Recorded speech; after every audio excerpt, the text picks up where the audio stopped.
നമസ്തേ. നമുക്ക് വാട്ടർഫോളോ അല്ലെങ്കിൽ ഈവൻ മഴയോ ഒക്കെ ഉള്ള സമയത്ത് നമുക്ക് മഴയത്ത് നിൽക്കണം എന്നൊന്നുമില്ല. മഴയത്ത് നിന്നാലും കുഴപ്പമില്ല. മഴ കൊണ്ട് അസുഖം വരും എന്ന് ഭയണ്ടെങ്കിൽ മഴയത്ത് നിൽക്കണ്ട.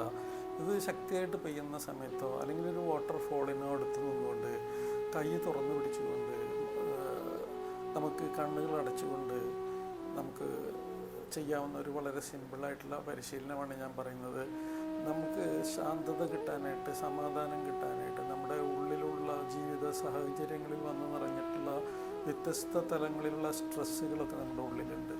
ആ സ്ട്രെസ്, ടെൻഷൻ, ആങ്സൈറ്റി, ഇറിറ്റബിലിറ്റി പോലെയുള്ള ഫിയർ ഒക്കെ ജീവിതത്തിൽ എന്താണ് ഇനി ചെയ്യേണ്ടത്, എന്താണ് ഇനി ചെയ്യാൻ പറ്റുക എന്ന ആങ്സൈറ്റി നമുക്ക് വരാൻ പോകുന്ന കാര്യത്തെക്കുറിച്ചൊക്കെ വേവലാതിപ്പെടാതിരിക്കാൻ പറ്റി. നമ്മളിപ്പോൾ ചെയ്യുന്ന കാര്യങ്ങൾ കൃത്യമായി നന്നായി ചെയ്യുകയാണെങ്കിൽ ജീവിതം അത് അതിൻ്റേതായ വഴിയിൽ കൂടെ പ്രകൃതി നമ്മളെ കൃത്യമായ വഴിയിൽ കൂടെ കൊണ്ടുപോയിക്കോളും. ഇപ്പോൾ ചെയ്യുന്ന കാര്യങ്ങൾ ചെയ്യുന്നതും പറയുന്നതും പ്രവർത്തിക്കുന്നതൊക്കെ നല്ലതാണോ എന്ന് വിലയിരുത്തേണ്ടതൊരാവശ്യമാണ്. അപ്പോൾ ഞാനിവിടെ പറഞ്ഞു വന്നത്, നമുക്കൊരു വാട്ടർഫോളിൻ്റെ അടുത്ത് നിൽക്കുക.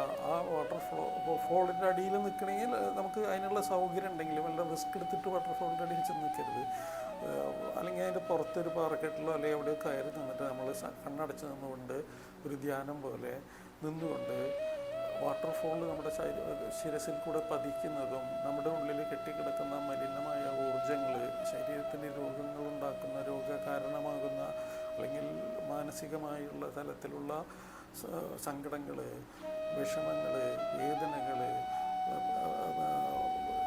വിദ്വേഷങ്ങൾ, വെറുപ്പുകൾ, മറ്റുള്ളവർ നമ്മളിലേക്ക് അയച്ചിട്ടുള്ള മറ്റുള്ളവരുടെ ചിന്തകൾ, മലിനമായ ചിന്തകൾ നമ്മളിൽ നമ്മുടെ ശരീരം സ്വീകരിച്ചിട്ട് അവിടെ നമ്മുടെ ഓറയിൽ കിടക്കുന്നുണ്ടെങ്കിൽ എല്ലാ തരത്തിലുള്ള ഊർജ്ജങ്ങളും ഇങ്ങനെ പറഞ്ഞാൽ മതി, ഇൻറ്റേർണലി ആൻഡ് എക്സ്റ്റേർണലി നമ്മൾ തന്നെ ചിന്തിച്ച കൂട്ടിയ നെഗറ്റീവായിട്ടുള്ള തോട്ട്സ് അതൊക്കെ ഒരു എൻറ്റിറ്റി ആയിട്ട് മാറി നമ്മുടെ ഉള്ളിൽ തന്നെ കിടക്കുന്നുണ്ടാവും. അതല്ല, നമ്മളെക്കുറിച്ച് എക്സസീവായിട്ട് പല ആളുകളും പല തരത്തിലൊക്കെ പലതും പറയുമ്പോൾ അവർക്ക് തൃപ്തിയില്ലാത്ത നമ്മൾ ചെയ്തതായിട്ടോ അല്ലെങ്കിൽ ഏതെങ്കിലും ഒരു കാരണം കൊണ്ട് അവർക്ക് നമ്മളോട് അതൃപ്തി തോന്നിയിട്ട് നമ്മളെക്കുറിച്ച് അവർ ചിന്തിക്കുമ്പോഴൊക്കെ അത് ഊർജ്ജമായിട്ട് നമ്മിലേക്ക് കടന്നു വരാൻ സാധ്യതയുണ്ട്. അപ്പോൾ അത് ശ്രദ്ധിക്കണം.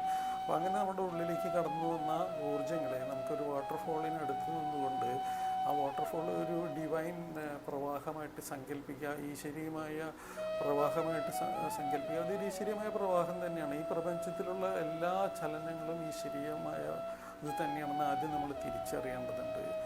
അത് അത്ഭുതകരമായി തന്നെ നമ്മൾ മനസ്സിലാക്കേണ്ടതുണ്ട്. നമ്മൾ ആ വാട്ടർഫോൾ നമ്മുടെ ശിരസിൽ കൂടെ പതിക്കുന്നതും, വാട്ടർഫോളിൻ്റെ അടിയിൽ നിൽക്കണമെന്ന് നിർബന്ധമൊന്നുമില്ല. വാട്ടർഫോളിൻ്റെ അടിയിൽ നിൽക്കുമ്പോൾ റിസ്ക് എടുത്ത് അങ്ങനെയുള്ള സ്ഥലങ്ങളിലാവരുത്. അതും അകലെ നിന്നുകൊണ്ട് തന്നെ ആ വാട്ടർഫോളിനെ മനസ്സിൽ സങ്കല്പിച്ച് അല്ലെങ്കിൽ അതിനെ നോക്കിക്കൊണ്ട് നമുക്ക് ആ വെള്ളം നമ്മുടെ ശിരസിൽ കൂടെ, ആ ദൈവികാംശം നമ്മിൽ കൂടെ ശിരസിൽ കൂടെ പതിക്കുന്നതും അത് നമ്മുടെ ഉള്ളിലുള്ള എല്ലാ അഴുക്കുകളെയും തള്ളി ആ വെള്ളത്തിൽ കൂടെ അത് കടന്നു പോകുന്നതായിട്ട് സങ്കല്പിക്കുക.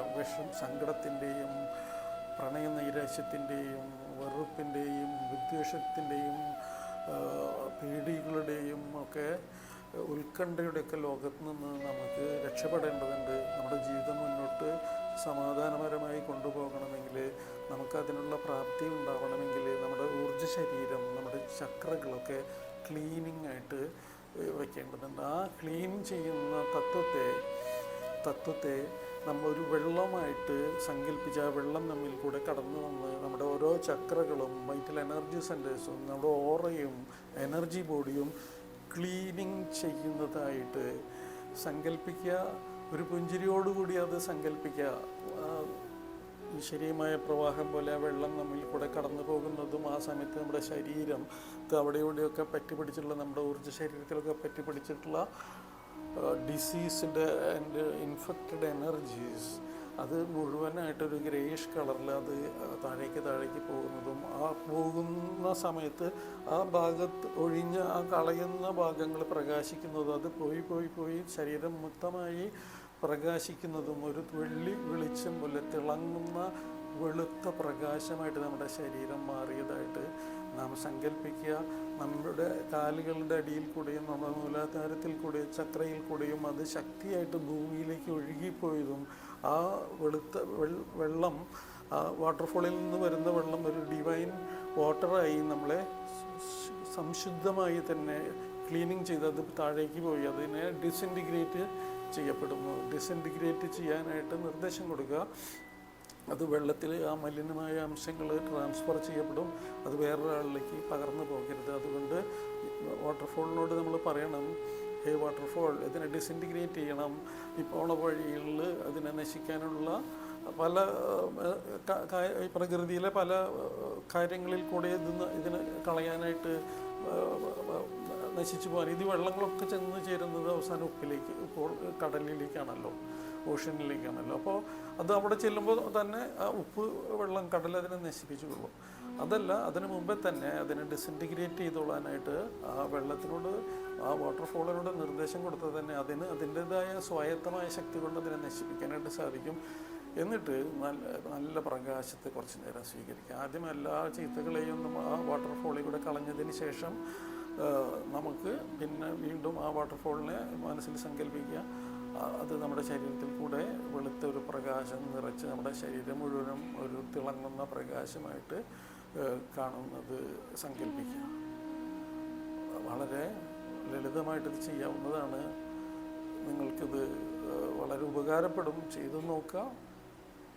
ഇതിൻ്റെ ശാസ്ത്രമൊക്കെ നമുക്ക് പിന്നീട് പഠിക്കാം. നിങ്ങൾക്ക് പഠിക്കണം ആഗ്രഹം ഉണ്ടാകുമ്പോൾ എപ്പോഴെങ്കിലും എന്നെ കോൺടാക്ട് ചെയ്താൽ മതി. നമുക്ക് ഇതിൻ്റെ ശരിയായിട്ടുള്ള ശാസ്ത്രീയമായിട്ടുള്ള ഇതെന്താണ്, എങ്ങനെയാണ് ഇതൊക്കെ സംഭവിക്കുന്നത് എന്നുള്ളതൊക്കെ നമുക്ക് യോഗ പ്രാണവിദ്യ പഠിക്കുമ്പോൾ നമുക്ക് മനസ്സിലാക്കാനായിട്ട് സാധിക്കും. എല്ലാവർക്കും നന്ദി. ഇത് പരിശീലിക്കണം. വളരെ ശാന്തമായിരിക്കാനായിട്ട് ഇത് സഹായിക്കും. മനസ്സിനെ എപ്പോഴും ശാന്തതയിലേക്ക് കൊണ്ടുവരാനായിട്ട് നമുക്ക് സഹായിക്കും. നമ്മുടെ ഉള്ളിലുള്ള എല്ലാ അഴുക്കുകളെയും നമുക്ക് കളയാനായിട്ട് ഇത് സഹായിക്കും. നിങ്ങൾക്ക് സഹായിക്കട്ടെ, സാധ്യമാകട്ടെ. നിങ്ങളിത് പരീക്ഷിച്ച് നിങ്ങളുടെ ജീവിതത്തിൽ ഗുണപ്രദമായി ഇത് ഉപയോഗിക്കണമെന്ന് ഞാൻ ആഗ്രഹിക്കുന്നു. സർവേശ്വരൻ്റെ നാമത്തിലും ഗുരുക്കന്മാരുടെ നാമത്തിലും ഇത് പരിശീലിച്ച് അതുകൊണ്ടുണ്ടാകുന്ന നേട്ടങ്ങൾ നിങ്ങൾക്ക് നിങ്ങളുടെ വേണ്ടപ്പെട്ടവർക്ക് കൂടി ഇതിനെ പറഞ്ഞു കൊടുക്കാനുള്ള പ്രചോദനം ഉണ്ടാക്കട്ടെ. എല്ലാവർക്കും നന്ദി. നമസ്തേ. സ്നേഹത്തോടെ രഞ്ജിത്ത്.